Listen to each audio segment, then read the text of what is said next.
Hi నమస్తే అందరికీ. So August 14 అయితే పెద్ద పోటీ అని చెప్పొచ్చు, కూలీ అండ్ వార్ 2. సో వార్ 2 వచ్చేసి ఎన్టీఆర్ అండ్ హృతిక్ రోషన్ ఇద్దరు కాంబినేషన్లో యాక్షన్ మూవీగా అయితే ఇది వార్ 2 అయితే వచ్చింది. సో ఆగస్ట్ 14 రెండు మూవీస్ రిలీజ్ అయినాయి. సో కూలీకి అయితే ఎక్కువ బజ్ ఉంది. డే 1 నిన్న మనం అయితే డే 1 నుంచి గురించి మాట్లాడుకున్నాం. కూలీ వార్ 2 చిత్రం తెలుగు వర్షన్ వచ్చేసి ఇది బ్రేక్ ఈవెన్ అవ్వాలంటే 88 కోట్లు అయితే షేర్ రాబట్టాలి మన తెలుగు రాష్ట్రాల్లో, అంటే తెలుగులో ఏపీ తెలంగాణలో. సో దీన్ని అయితే మన నాగవంశీ గారు అయితే తీసుకున్నారు. గ్రాస్ పరంగా 56 కొల్లగొట్టాలి, షేర్ పరంగా వచ్చేసి 88 కోట్లు కొల్లగొట్టాలి.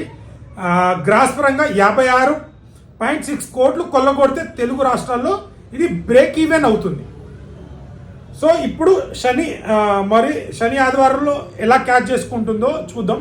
సో డే 1 నిన్న మాట్లాడుకున్నాక నైజాంలో వచ్చేసి 6 crores కలెక్ట్ చేసింది.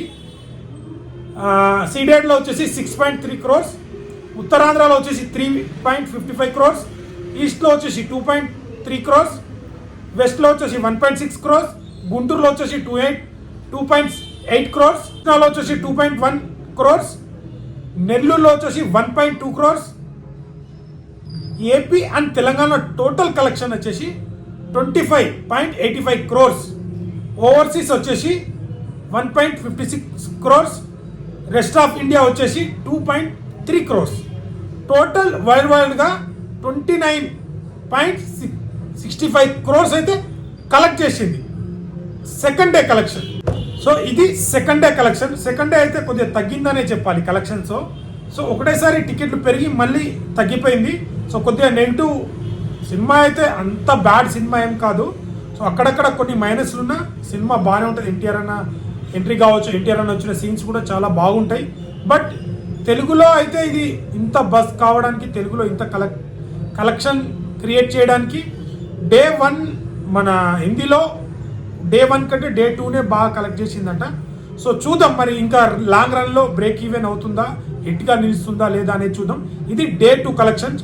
సో ఇప్పుడు కొద్దిగా తగ్గిందనే చెప్పాలి. మళ్ళీ సండే కూడా ఉంది కదా, సండే కలుపుకుంటే ఇంకెంత కలెక్షన్ వస్తుందో. సో మండే నుంచి అసలు పరీక్ష స్టార్ట్ అవుతుంది. మరి మండే నుంచి టికెట్ ఎలా బుక్ అవుతాయి అనేది చూద్దాం. సో చాలామంది ఇది డైరెక్ట్ తెలుగు సినిమానే అన్నారు, బట్ ఇంకా కొంతమందికి హిందీ డబ్బింగ్ మూవీ లెక్కనే చూస్తున్నారు. లాంగ్ రన్లో మరి ఎన్టీఆర్ అన్న స్టామినా మీదనే ఈ మాత్రం కలెక్షన్ వచ్చింది. సో లాంగ్ రన్లో ఇంకా బ్రేక్ ఈవెన్ ఎలా అవుతుందో చూద్దాం. సో వీడియో నచ్చితే లైక్, షేర్, సబ్స్క్రైబ్ చేయడం మాత్రం మర్చిపోకండి.